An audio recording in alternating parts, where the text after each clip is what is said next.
नमस्कार, स्वागत है आप सभी का। तो जैसा कि आप जानते हैं, राजस्थान का करंट अफेयर्स हम पढ़ रहे हैं, जिसमें कि अप्रैल से लेकर जून 2022 वाली जो मैगजीन है उसमें काफ़ी चैप्टर हमारे कंप्लीट हो चुके हैं। कल जो हमारा चैप्टर था, यानी कि जो लास्ट क्लास में हमारा चैप्टर था, उसमें था रिपोर्ट, मुद्दे, चर्चित स्थल या घटनाएं, तो वो अब समाप्त हुआ।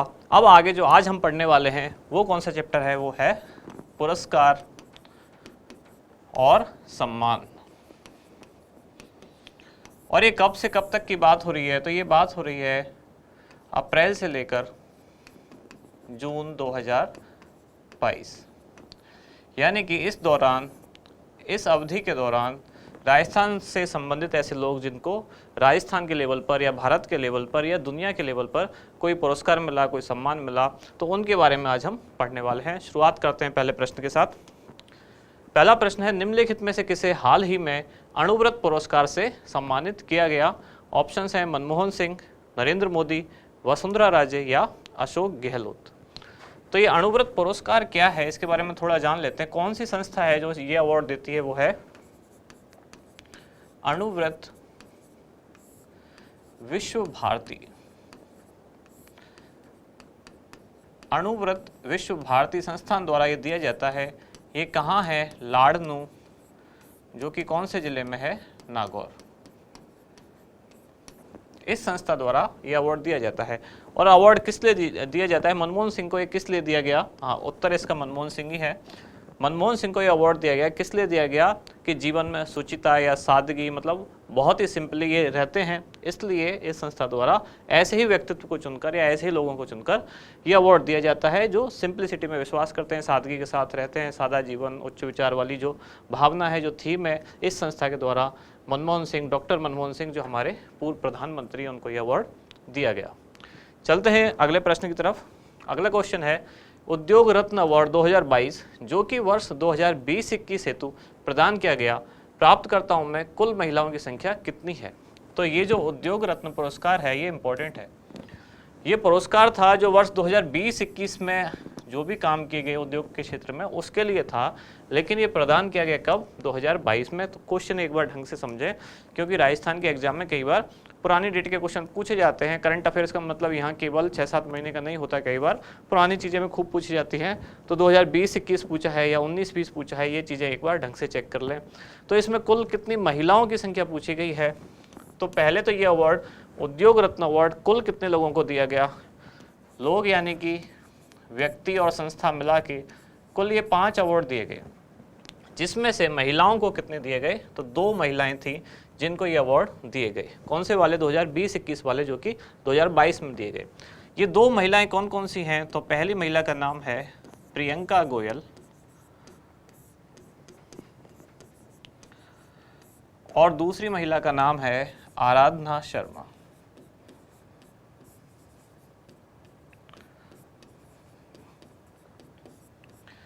प्रियंका गोयल और आराधना शर्मा दोनों की जो कंपनी है वो जयपुर में स्थित है, उनको ये अवार्ड दिया गया। किस कैटेगरी में दिया गया? तो प्रियंका गोयल को दिया गया सूक्ष्म उद्यम श्रेणी में और आराधना शर्मा को दिया गया लघु उद्यम श्रेणी में।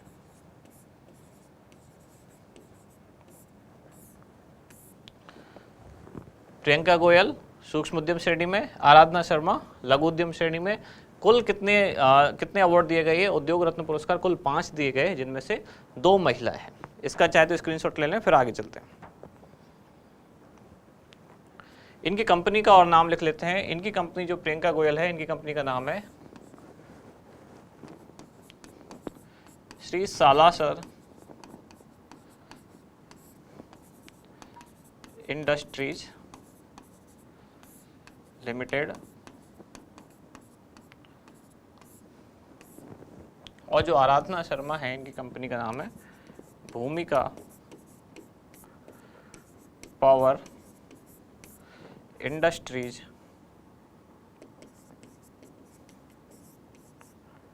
लिमिटेड।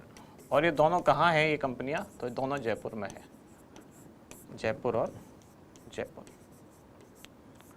क्लियर हुई बात? बाकी इसका आप अब स्क्रीनशॉट ले लें।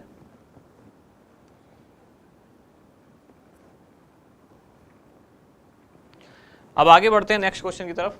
अगला प्रश्न है, वर्ष 2020-21 के लिए राजस्थान हस्तशिल्प रत्न पुरस्कार जो कि 2022 में प्रदान किया गया, निम्नलिखित में से किसे प्राप्त हुआ? ये दरअसल जो उद्योग रत्न पुरस्कार दिए गए थे उन्हीं के साथ 2 और पुरस्कार दिए गए थे, और वो 2 और कौन कौन से थे? एक तो था जो यहाँ लिखा हुआ है राजस्थान हस्तशिल्प रत्न पुरस्कार, और एक और था जिसका नाम था श्रेष्ठ बुनकर पुरस्कार। ये उद्योग रत्न अवार्ड के साथ ही दिए गए थे, यानी कि 5 वो, छठा ये और 7वां ये। अब ये पूछा 2020-21 वाला किसे दिया गया? तो 20-21 वाला दिया गया था रामस्वरूप शर्मा को। कौन सा? राजस्थान हस्तशिल्प रत्न पुरस्कार। लेकिन जो दूसरा ऑप्शन है बाबूलाल मारोटिया, इनको भी यही पुरस्कार मिला, लेकिन इनको कब मिला? इनको मिला 2019-20 के लिए। कौन सा? राजस्थान हस्तशिल्प रत्न। माधुराम जो है इनको कौन सा मिला? इनको पहले तो ईयर लिख लेते हैं 2020-21 वाला, और कौन सा मिला? ये मिला इनको श्रेष्ठ बुनकर। तो इनको मिला बुनकर, श्रेष्ठ बुनकर पुरस्कार है, पूरा नाम इधर लिखा हुआ है। और गंगा सिंह गौतम जो है उनको भी यही पुरस्कार मिला, लेकिन 1 साल पहले मिला, यानी कि कब? 2019-20। तो ये जो दोनों पुरस्कार हैं, राजस्थान हस्तशिल्प रत्न पुरस्कार और श्रेष्ठ बुनकर पुरस्कार, ये दोनों पुरस्कार उद्योग रत्न अवार्ड के साथ ही दिए गए।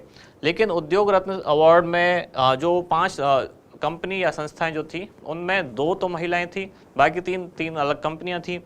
और इसमें जो ये राजस्थान हस्तशिल्प पुरस्कार है, हस्तशिल्प रत्न पुरस्कार, इसमें 2 अलग अलग ईयर आपको याद रखने हैं, यानी कि 2019-20 वाला दिया गया बाबूलाल मारोटिया को, और 2020-21 वाला दिया गया रामस्वरूप शर्मा को, और श्रेष्ठ बुनकर पुरस्कार जो 2020-21 वाला है वो दिया गया माधुराम को, और गंगा सिंह गौतम जी को दिया गया 2019-20 वाला।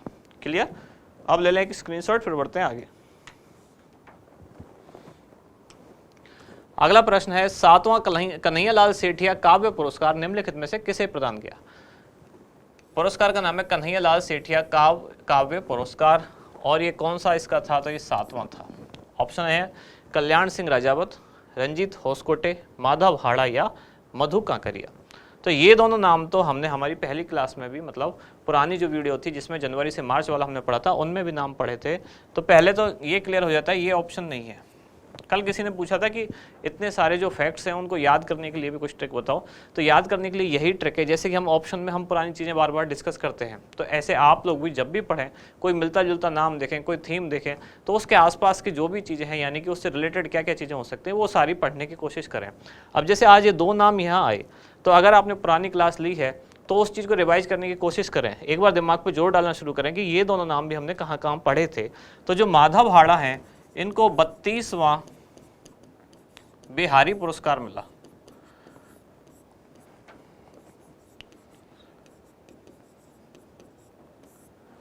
और जो मधु कांकरिया हैं, इनको इनसे 1 साल पहले, यानी कि 31वां बिहारी पुरस्कार।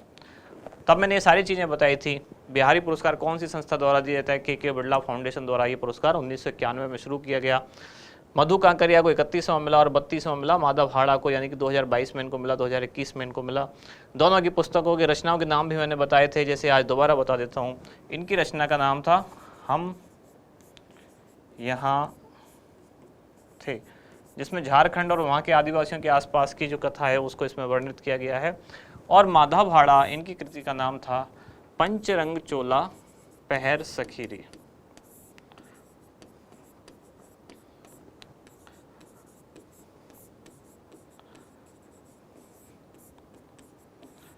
तो ये तो बात हुई पुरानी जो हमने पहले पढ़े। अब 2 नाम रह गए, कल्याण सिंह राजावत या रंजीत होसकोटे।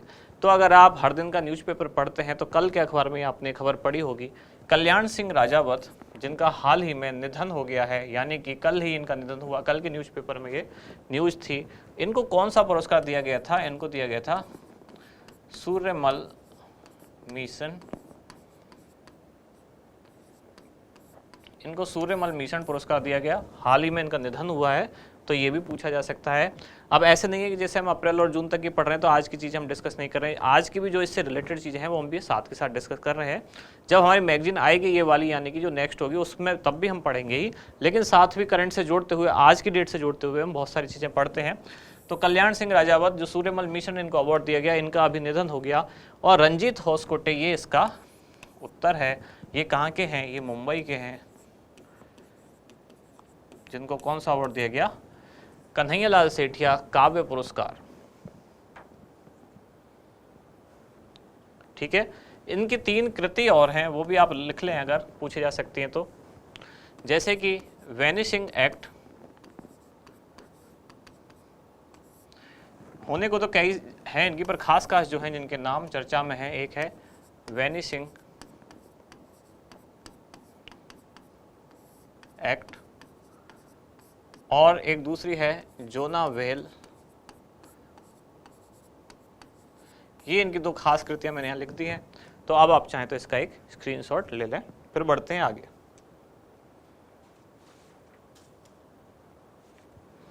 चलें आगे चलते हैं अगले प्रश्न की तरफ। अगला प्रश्न है, हाल ही में गाजी खान बरना को अप्रैल 2022 में संगीत नाटक अकेडमी अवार्ड से सम्मानित किया गया। ये राजस्थान के किस जिले से संबंधित हैं? कौन? गाजी खान बरना। कल भी ऐसा हमने क्वेश्चन देखा था, मतलब पुरानी क्लास में, जो किससे संबंधित था? मामे खान। तो जहाँ के वो हैं ये भी वहीं के हैं। कहाँ से? जैसलमेर से। कौन सी परंपरा या किस चीज़ से संबंधित हैं? तो ये राजस्थान की एक फेमस है मांगणियार, तो ये उनसे संबंधित हैं। ये क्या है? ये खड़ताल वादक हैं। अभी इनका कौन सा अवार्ड दिया गया है इनको? तो संगीत नाटक अकादमी अवार्ड, जो कि केंद्र सरकार द्वारा दिया जाता है। ये इनको पहले राजस्थान संगीत नाटक अकादमी अवार्ड भी दिया गया है। पूरा नाम मैं नहीं लिख रहा हूँ, केवल राजस्थान संगीत नाटक अकेडमी, इसके आगे आप लिख लें। तो राजस्थान संगीत नाटक अकेडमी अवार्ड भी इनको दिया गया था। वो कब दिया गया था? वर्ष 2002 में। और अभी जैसे कि हमने बात की थी कि एक निधन हुआ, जो किनका? कल्याण सिंह राजावत। तो ऐसे ही इनके बारे में भी हम जानते हैं, मतलब आज लेटेस्ट इसको जोड़ते हुए अगर हम पढ़ें तो अभी घोषणा की गई, कल के न्यूज़पेपर में आपने पढ़ा होगा कि राजस्थान संगीत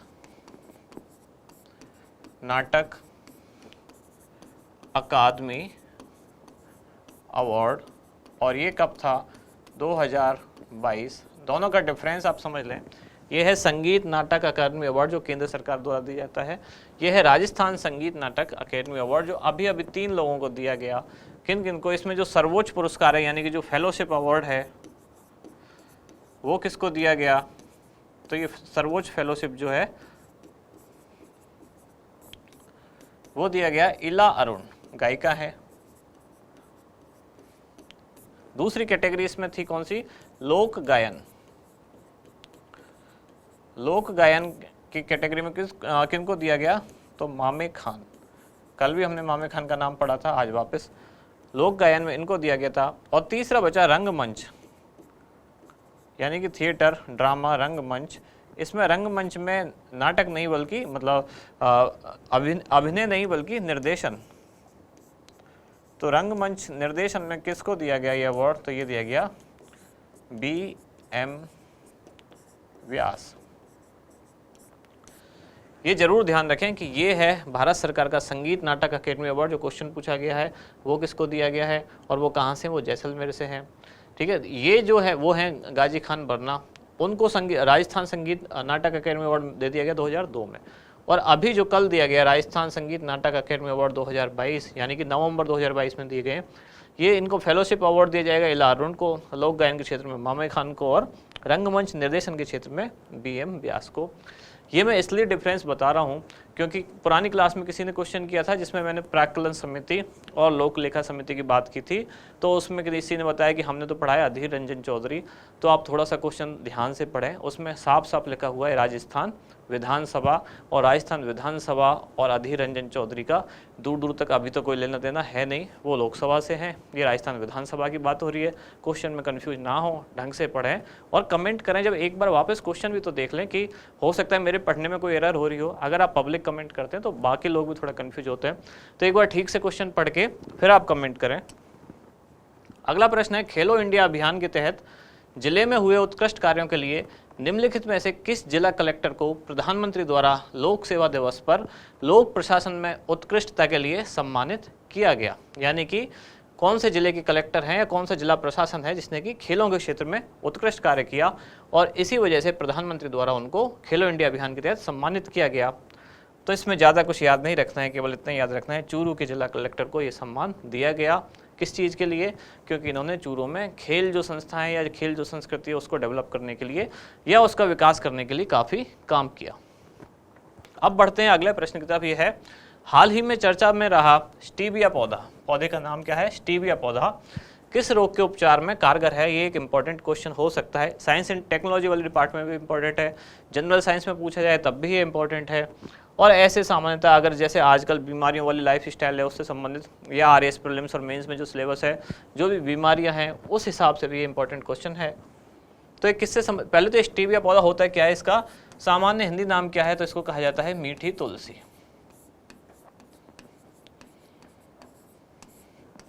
तो राजस्थान में एक संस्था है जिसका नाम है राजस्थान मेडिसिनल, यानी कि औषधि है, medicinal plant board, Rajasthan medicinal plants board.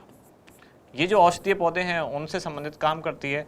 तो इसके एक सदस्य हैं जिनका नाम है डॉक्टर अतुल गुप्ता, डॉक्टर अतुल गुप्ता।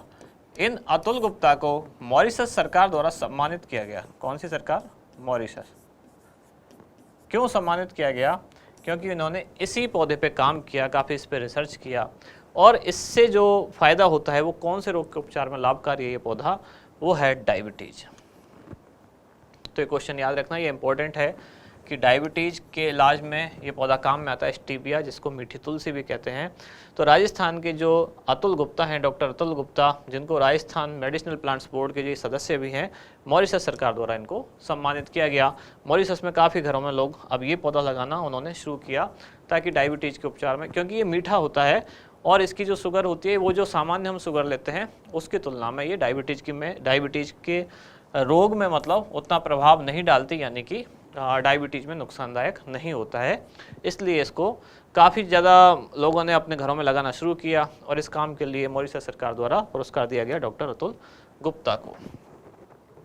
बढ़ते हैं अगले पेज की तरफ। ये है, निम्नलिखित में से कौन अमेजन संभव एंटरप्रेन्योरशिप चैलेंज 2022 का विजेता रहा? अतुल गुप्ता, सुभाष ओला, ओंकार सिंह पाहवा या ओम सिंह राजावत। तो एक नाम तो हमने अभी पढ़ा ही है, अतुल गुप्ता, तो उनका संबंध तो इससे नहीं है। उनका संबंध किससे था? जो मीठी तुलसी यानी कि स्टीविया पौधा है। अब बात करते हैं इसका उत्तर क्या है। इसका उत्तर है सुभाष ओला। इन्होंने क्या किया कि जो विभिन्न कंपनियां होती हैं, इनकी जो कंपनी है जीनियस एनर्जी नाम से इनकी कंपनी है, जिसको ये अवार्ड दिया गया। कारण क्या था अवार्ड देने का? क्योंकि इन्होंने एक खोज की या मतलब एक तरीका ढूंढा कि जो भाप पैदा होती है बॉयलर में, उस भाप को कैसे रिसाइकिल करें, मतलब वापस उसका उपयोग कैसे करें। अब मन में सवाल उठता है उससे क्या होगा, क्योंकि भाप भी अपने आप में ऊर्जा का स्रोत है। सबसे पहले आपको पता हो भाप के इंजन का आविष्कार हुआ था। तो अगर जो बड़ी बड़ी फैक्ट्रियां हैं उनमें अगर कुछ बॉयलर हैं जहां पानी कुछ गर्म होता है या और कोई भी चीज़ निकलती है, तो उनसे निकलने वाली भाप को जनरली हम ऐसे ही, यानी कि जो फैक्ट्रियाँ होती हैं ऐसे उसको वेस्ट कर देती हैं। तो इन्होंने इस चीज़ पे काम किया कि उस निकलने वाली भाप को वापस ऊर्जा के रूप में, यानी कि उसको भी रिसाइकिल किया जाए और एनर्जी प्रोड्यूस की जाए।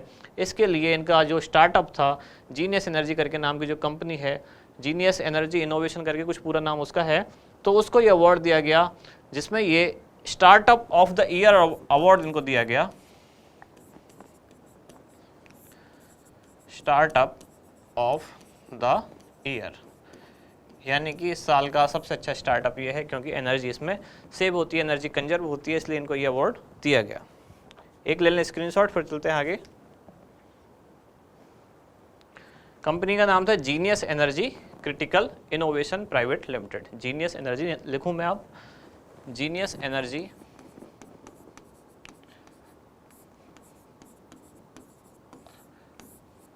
Critical innovation.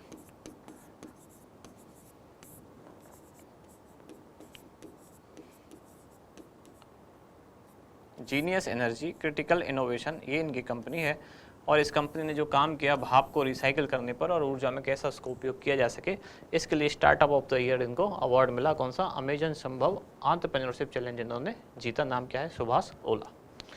अब चलते हैं अगले प्रश्न की तरफ। ये है महाराणा प्रताप पुरस्कार के तहत प्रदान की जाने वाली पुरस्कार राशि कितनी है? तो ये क्वेश्चन हमने सुजस वाली क्लास में कई बार डिस्कस किया, आज वापस देख लेते हैं। ऐसा हुआ था कि 29 मई 2022 कहाँ से? SMS स्टेडियम जयपुर से मुख्यमंत्री द्वारा घोषणा की गई कि महाराणा प्रताप पुरस्कार की जो राशि अब उसको बढ़ा दिया जाएगा। और ये घोषणा इम्प्लीमेंट कब हुई, यानी कि अप्रूव्ड कब हुई? तो 12 जुलाई 2022 को ये अप्रूव्ड हो गई, यानी कि अब से इतनी राशि इनको मिलनी लग जाएगी। पहले राशि कितनी मिलती थी? तो 2 अवार्ड हैं। कौन कौन से? एक तो महाराणा प्रताप पुरस्कार और गुरु वशिष्ठ पुरस्कार, वो भी अगला क्वेश्चन है, उसको भी हम देखेंगे। तो दोनों में जो पहले राशि दी जाती थी वो कितनी थी? 1 लाख रुपए। 1 लाख मतलब 1 लाख इसमें और 1 लाख गुरु वशिष्ठ अवार्ड में। अब जो हमारा क्वेश्चन है उसमें पूछा गया है कि बढ़ाकर कितनी कर दी गई है? तो बढ़ाकर कर दी गई है 5 लाख। और राजस्थान सरकार लगातार इस चीज़ को प्रमोट कर रही है। आप अगर जितने भी न्यूज़पेपर देखोगे, जब राजीव गांधी ग्रामीण ओलंपिक चल रहे थे तब भी लगातार सरकार इस बात पे जोर दे रही है कि हमने खिलाड़ियों को विभिन्न प्रतियोगिताओं में, विभिन्न पुरस्कारों में मिलने वाले जो राशि है, धनराशि जो है वो उसको बढ़ा दिया गया है। जो ओलंपिक में मेडल लाते हैं उनके लिए भी जो रकम है वो बढ़ा दी गई है, 3 करोड़ रुपये तक कर दी गई है। इसी तरह से ये वाला क्वेश्चन आपके लिए इंपॉर्टेंट हो जाता है। और ये महाराणा प्रताप पुरस्कार किसके द्वारा जारी किया जाता है, यानी कौन सी संस्था देती है? तो इसको दिया जाता है राजस्थान राज्य क्रीड़ा परिषद। राजस्थान राज्य क्रीड़ा परिषद द्वारा ये पुरस्कार प्रदान किया जाता है, जो कि खेल के क्षेत्र में दिया जाता है। और अब इसके लिए राशि कितनी कर दी गई? 5 लाख रुपए खिलाड़ियों को ये अवार्ड दिया जाता है। अगला प्रश्न देखते हैं। अगला प्रश्न है राजस्थान में उत्कृष्ट खेल प्रशिक्षकों को दिए जाने वाला पुरस्कार कौन सा है? किसको? खेल प्रशिक्षकों को। यहाँ खास बात यह है कि राजस्थान में पूछा है। अगर भारत में पूछें तो द्रोणाचार्य अवार्ड है। अर्जुन पुरस्कार केवल खिलाड़ियों को दिया जाता है। मेजर ध्यानचंद खेल रत्न पुरस्कार ये भी केवल खिलाड़ियों को दिया जाता है। ये और BC&D ये भारत सरकार द्वारा दिए जाते हैं। और राजस्थान सरकार द्वारा एक ही पुरस्कार है जो दिया जाता है इनमें, वो है गुरु वशिष्ठ पुरस्कार। तो इसकी भी अब जो पुरस्कार राशि है उसको बढ़ा के कितना कर दिया गया? 5 लाख रुपए। और ये भी कौन सी संस्था द्वारा प्रदान किया जाता है? तो जैसा कि नाम हमने अभी पढ़ा, राजस्थान राज्य क्रीड़ा परिषद।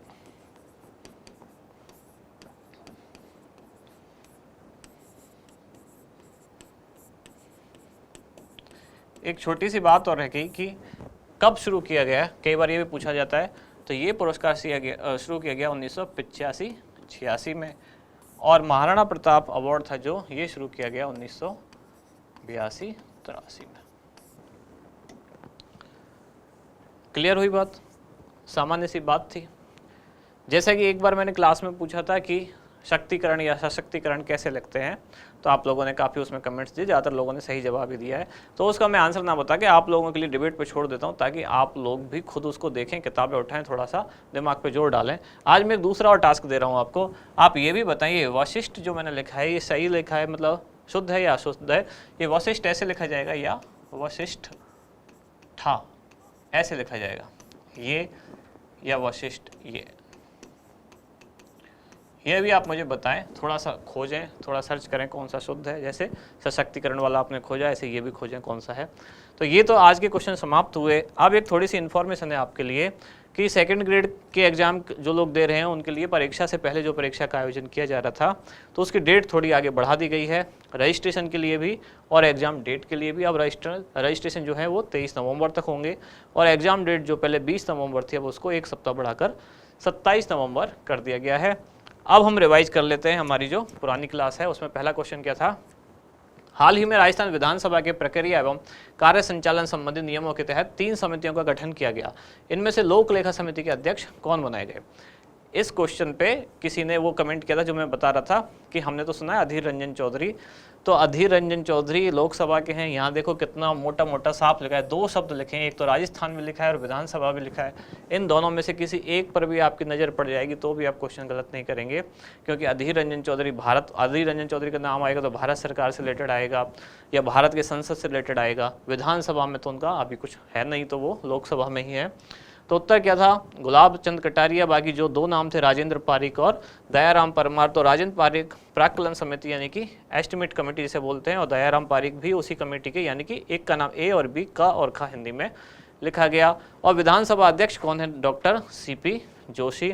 तो जिन्होंने ये कहा कि हमने अधीर रंजन चौधरी सुना है, तो उन्होंने फिर इस पे भी ऑब्जेक्शन करना चाहिए था कि हमने तो सुना है कि ओम बिरला है लोकसभा अध्यक्ष, तो उन्होंने इस बात को क्यों एक्सेप्ट कर लिया कि विधानसभा अध्यक्ष सीपी जोशी है।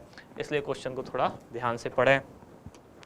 अगला प्रश्न है, हाल ही में मुख्यमंत्री द्वारा राज्य के सर्वांगीण विकास के लिए मुख्यमंत्री सलाहकार समिति का गठन किया गया, सचिव सहित इस समिति में कुल कितने सदस्य होंगे। तो कल मैंने एक बात आपको बताई थी, अध्यक्ष सहित पूछा जा सकता है, सचिव सहित पूछा जा सकता है, या केवल सलाहकार सदस्य पूछा जा सकता है। तो केवल सलाहकार हैं तो वो केवल 6 सदस्य हैं, सचिव सहित हो गए 7 और अध्यक्ष सहित हो गए 8। अध्यक्ष इसका कौन होगा, तो मुख्यमंत्री इसके अध्यक्ष होंगे। समिति का सदस्य सचिव कौन होगा, तो शासन सचिव जो सामान्य प्रशासन के होंगे वो इस समिति के सचिव भी होंगे और इसके सदस्य भी होंगे। पंकज मित्तल द्वारा पदभार ग्रहण करने से पूर्व राजस्थान हाईकोर्ट के कार्यवाहक मुख्य न्यायाधीश कौन थे। ये अच्छा क्वेश्चन है, इंपॉर्टेंट भी है इसलिए क्योंकि इसमें जानकारियां कई सारी हैं। वर्तमान जो मुख्य न्यायाधीश हैं हमारे राजस्थान हाईकोर्ट के, वो हैं पंकज मित्तल, जो कि 40वें हैं। 14 अक्टूबर को इन्होंने ज्वाइन किया और 16 जून 2023 तक ये रहेंगे।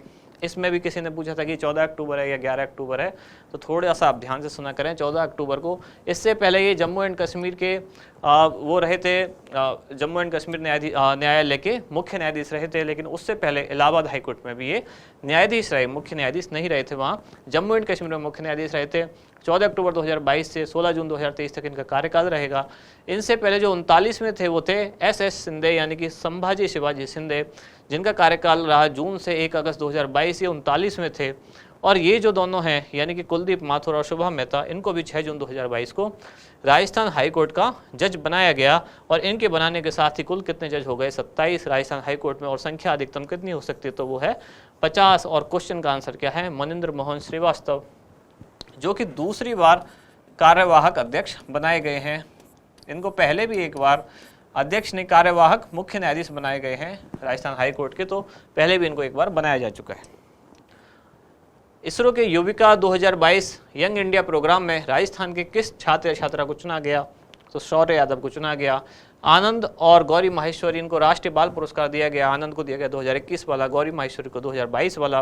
गौरी माहेश्वरी की कैटेगरी थी कला व संस्कृति और आनंद की कैटेगरी थी शैक्षिक श्रेणी। ये जोधपुर के हैं और गौरी माहेश्वरी अजमेर की हैं। और सिद्धार्थ जोशी को, डूंगरपुर के जो रहने वाले हैं, इनको युवा संसद के आयोजन में 2nd रैंक हासिल इन्होंने की। शौर्य यादव कहाँ के हैं, बूंदी के।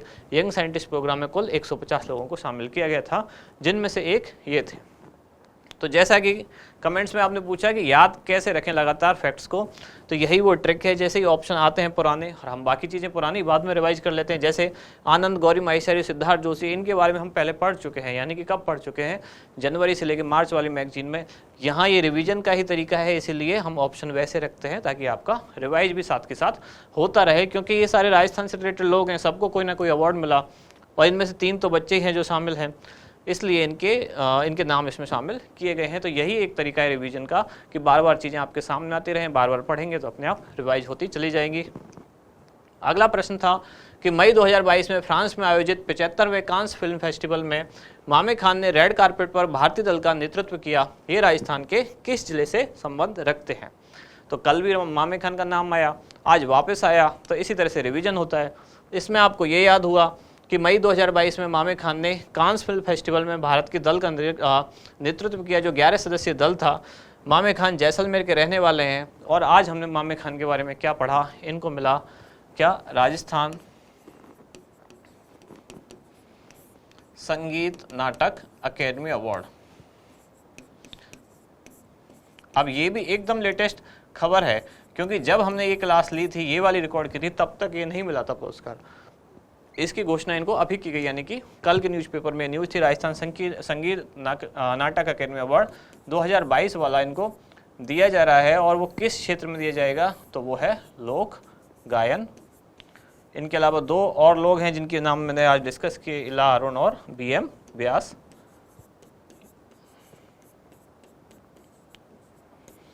अगर आपके मन में ये सवाल है कि नवंबर तक कब पहुंचेंगे, करंट हमारा कब आएगा, तो ये नवंबर का ही करंट है, ये अभी दिया गया है।